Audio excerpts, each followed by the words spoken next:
Hi, I'm Mike Reynolds, a senior reporter covering the media industry with S&P Global Market Intelligence Tech, Media, and Telecom News Team. Welcome to MediaTalk, a podcast hosted by S&P Global, where the news and research staff explore issues of the ever-evolving media landscape. Today we're going to talk hoops.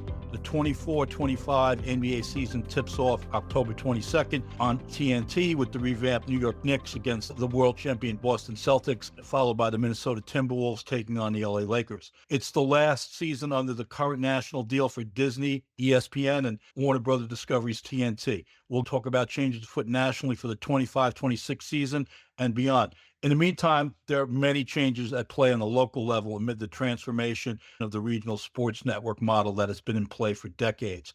To try and make some dollars and cents of it all, I'm joined by S&P Global Principal Analyst Scott Robson, who tracks U.S. TV networks and sports, and Kagan Research Analyst Michael Johnson, who's on the U.S. Sports Watch. Lee Burke, Principal of Consultancy LHB Sports, Entertainment, and Media, who was also on Scott's panel at the Kagan Summit back in July, is also in the virtual MediaTalk arena. Busy off season, Michael, or as the folks here like to call you at S&P Global, MJ. How you doing? Thanks for having me, Mike. Very busy off season indeed. Big media deals and Bronny on the Lakers. A lot going on. Scott, you've been working on your jumper over the summer? Yeah, thanks for having me, Mike. I haven't been playing basketball this offseason, but I've been focusing on all the big media moves. And Lee, I'm sure you've been keeping abreast of all the RSN roster and player moves. Yeah, the RSN player and roster moves have been busier than actually the free agent moves. So, yeah. All right. As alluded to above, the RSN model is under fire from the decline in linear subscribers and attendant drop in affiliate fees amid streaming's ascent. Warner Brothers Discovery exited the local RSN business for the most part at the end of 23, and Diamond Sports, the nation's largest operator of such channels, is still trying to emerge from Chapter 11 bankruptcy protection. Scott, can you talk about what's going on with local pro sports presentations in general? Yeah, it's an unusual situation. We're seeing these large upticks in national sports right deals. The narrative has been that sports are the most important thing for TV networks. And yet at the same time, we're seeing the collapse of the regional sports network business. So it's odd to see the national rights doing so well while the local rights seem to be heading back to local broadcast stations. I think the Clippers were the first NBA team to put some games back on local broadcast stations. Since then, many others have followed. We've seen teams experiment with 10 games on the stations last season. But it looks like for many NBA fans, this upcoming season and going forward, they're going to have to be tuning into their local stations or purchasing streaming packages if they want to catch all the action. All right, Lee, it's back to the future for broadcast stations, again, becoming the home of not only basketball, but hockey and baseball as well. Absolutely. And it's, as Michael alluded to, it's all because of the collapse of the traditional RSN model. They worked very well when cable penetration was going up and maxed out when total TV households on cable were around 100 million households out there. And then we're dropping 1% or 2% a year. And then after the pandemic, cable churn ramped up to about 10 to 12% per year in terms of subscriber drops. And the number shows no sign of abating. And in the midst of that, if you want to be visible, you have to be where the viewers are. And the viewers are essentially making a change in their viewing habits. That's what's driven all of this. They've made the decision. They're no longer buying a cable television package. They're buying broadband. They're watching games on broadcast. They're watching games on streaming platforms. And so ultimately, you're seeing all the teams, all the leagues conform to that by offering up more games on broadcast, more games on streaming, and becoming far less dependent on cable television going forward, particularly when it comes to the RSN marketplace. MJ, you just wrote about the growing role of local direct-to-consumer sports. Your thoughts about the opportunities and growth within this segment, and any sense for what the local one here, Gotham, is? It gets Knicks, Nets, all the hockey teams. Yeah, no doubt. Direct-to-consumer is definitely a growing trend, especially with the escalating media rights costs and the increasing appeal of streaming services as well. Commissioner Adam Silver basically came out and said the RSN model was broken. He basically predicted that the streaming services will play a bigger role in the future for local viewership. As far as DTC growth in the NBA goes, like Scott mentioned, the Clippers, I think, were the first to go direct to consumer with Clipper Vision. You also have the Phoenix Suns with Suns Live. the Utah Jazz with Jazz Plus, just recently to the Trailblazers with Blazer Vision, just to name a few. I think the Pelicans and the Mavericks will be dropping some news in those markets as well. Yeah, and as far as the Gotham Sports package goes, it was recently launched. Basically, it offers 3 subscriptions options in the New York, New Jersey market, one for MSG Plus, one for the S-amp, and then a combined Gotham package available. I think it's for $42 per month, access for all 3 options. So it'll be interesting to see how profitable these options are and how many other teams will follow suit in the upcoming seasons. So MJ just mentioned the Suns and the Jazz. They're also offered on the streaming product from Keysway, and the NBA Rockets team with MLB's Houston Astros on their own RSN, the Space City Home Network. Scott, any sense for how these platforms perform? Yeah, so there haven't been a lot of publicized subscriber numbers out there. I think the Jazz put out about 20,000 subs during last season, which seems about right to me. So it's going to be difficult to really grow a lot of these services given that they are regionally focused, but it seems to be the right move for diehard fans in terms of being able to consume all the entertainment in one place with just one login. Hey, Scott, I can provide some additional information. I work with Gray on the linear setup for the Suns and then with the Jazz and Keysway for Jazz Plus. And yeah, they have generated roughly 20,000 subs last year. The key is for both the Suns, Jazz, and others offering up their full season on streaming is pricing needs to be appropriate for the marketplace. They seem to work pretty well at $12 to $15 a month or $125 a year for a season.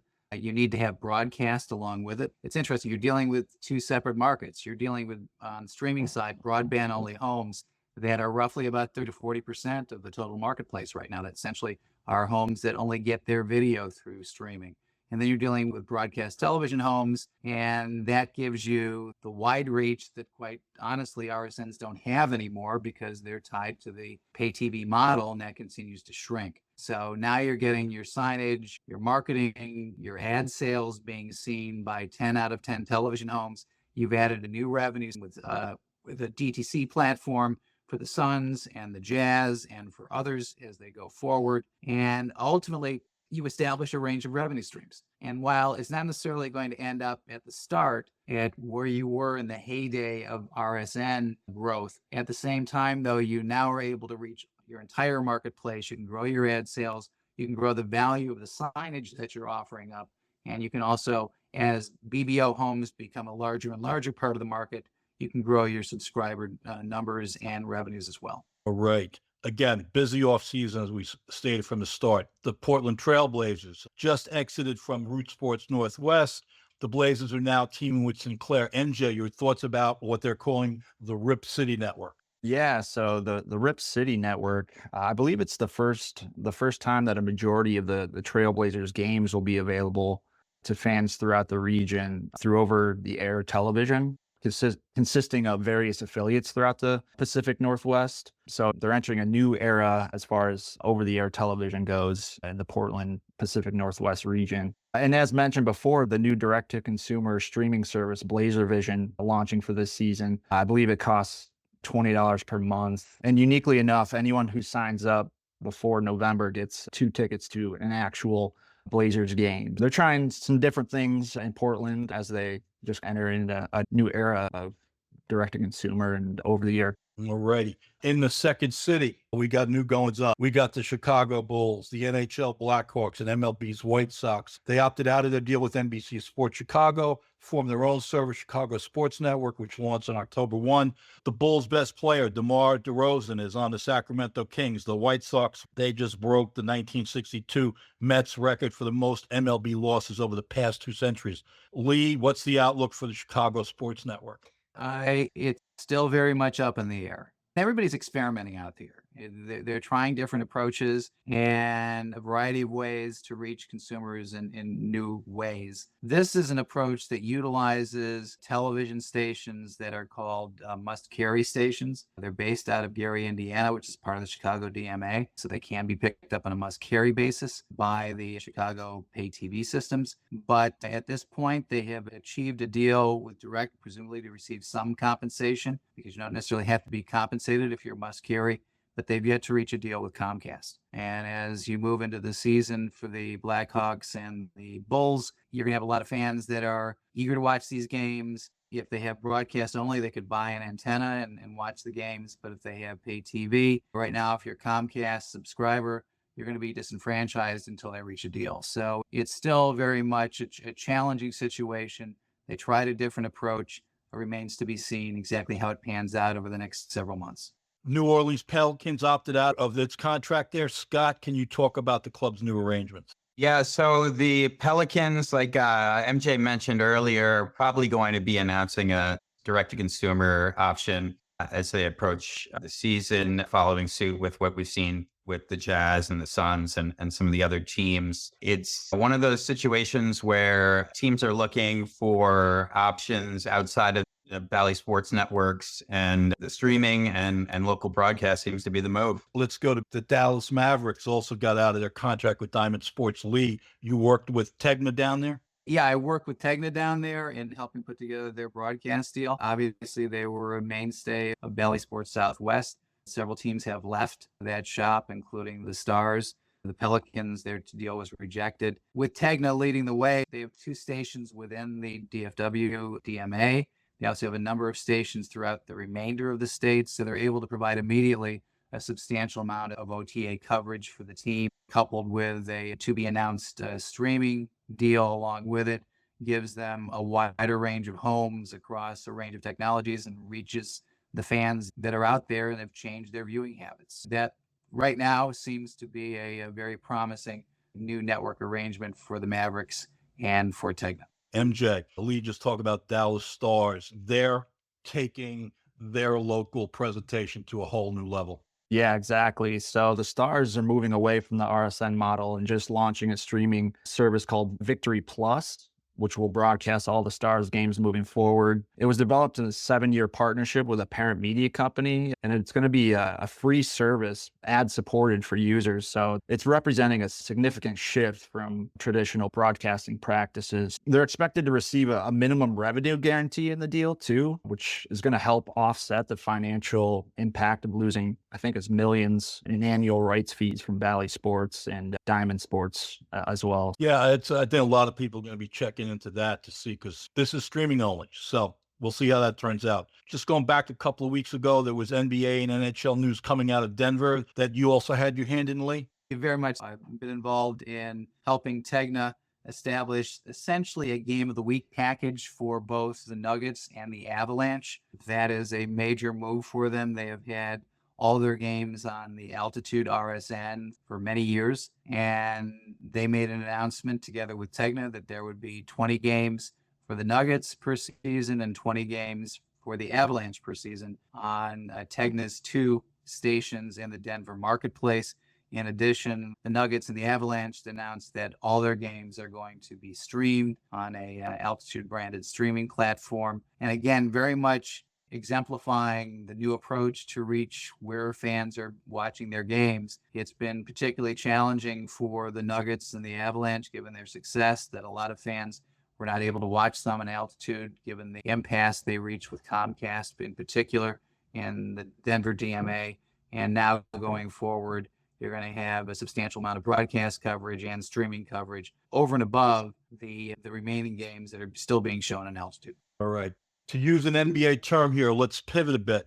Let's talk about the national front. Viewership was essentially flat last season. Scott, were you surprised the NBA was able to get the huge bump in right fees it received with the 3 new deals that it inked with the different media players? Yeah, not very surprised by the uptick in the media rights deal in the national front for the NBA. Sports is more popular than ever. A lot of these networks are really looking to increase their live sports portfolios as more viewing of dramas and sitcoms moves to streaming services. So I think that the most interesting part of the deal was obviously TNT being left out. TNT has been the home of the NBA since 1989. I think it really speaks to the state of the industry and the deterioration of the cable network industry that the NBA decided to go with Amazon Prime over TNT. You look at the reach of both platforms, and while TNT is still in about 65 million homes in the US, it seems like a better decision for the NBA to focus on that streaming aspect of the business. Same time, NBA is heading back to NBC, which really highlights the reach of the broadcast networks.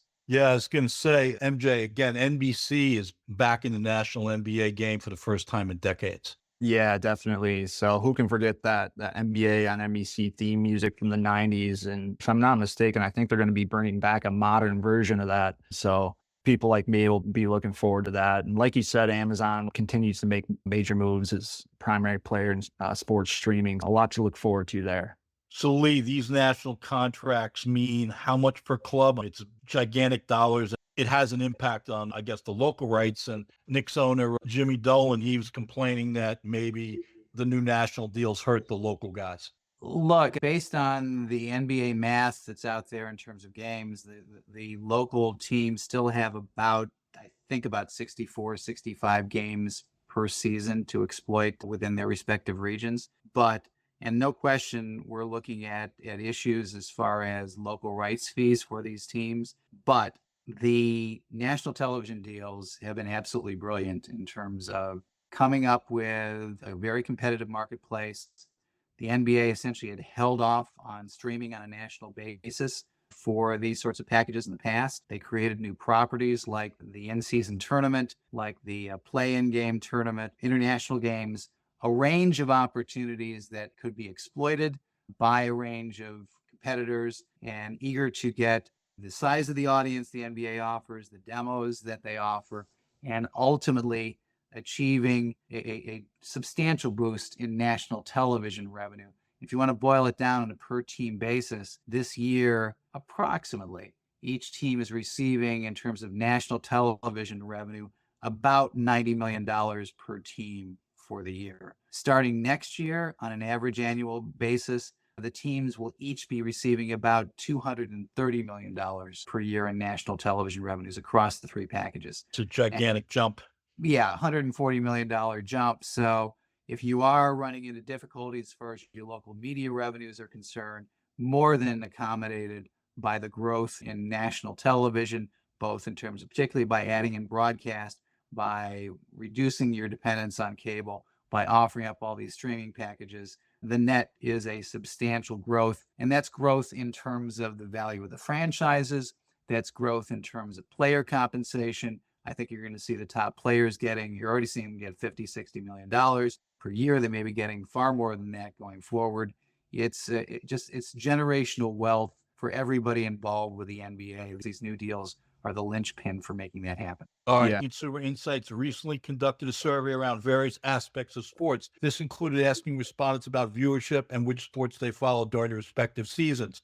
The NFL led the way at 48%. The Summer Olympics, which was top of mind with the Paris Games this past summer, was second at 32%. MLB was at 28%. Then the NBA at 27%, ahead of college football, 24%, and men's college basketball, 20%. Did that surprise you at all, Scott? Yeah, it doesn't surprise me to see the NFL on top there, but it does surprise me to see the MLB ahead of the NBA. As we mentioned, the NBA contract is second only to the NFL. So I'd expect to see them ahead there as well. It's interesting to see men's college basketball lagging there, as the March Madness draws a very large audience every year, but it might have had something to do with the timing in which the survey was conducted. That's true. Lee, the survey also delved into audience composition. Among females, the WNBA led the way with 52%. The Summer Games were at 45%, NFL 42%. NBA was tied with the FIFA Women's World Cup at 39%. Your thoughts, Lee? Does the rise of Caitlin Clark in the WNBA, does it wind up bringing more viewers to the NBA? I think the NBA is, after decades of involvement and investment in the WNBA, they're reaching a brand new era where they are going to achieve what many sports leagues have wanted to achieve, which is offering a full year-round slate of major league professional games. NFL is great at creating off-season events like the draft and free agency. Baseball for decades has been offering the Hot Stove League, but now you have, going forward, WNBA with Caitlin Clark and other players generating substantial boosts in ratings, offering ratings that in some instances approach what regular season NBA games are generating. And now you're offering it up from year-round WNBA pitching in when the NBA takes off, and then NBA coming back in again at the end of the WNBA season. Year-round events, major stars, Major League Basketball, worldwide interest. I think it demonstrates and is going to lead to substantial growth in viewership and audience participation and the demos. It's just a major success, and also a major success in terms of creating a new sports team business that has really now come to fruition. All right, we'll get into the best part here, some of our own thoughts about the league. I'm going to go back to you, MJ. With that nickname, are you a Bulls fan?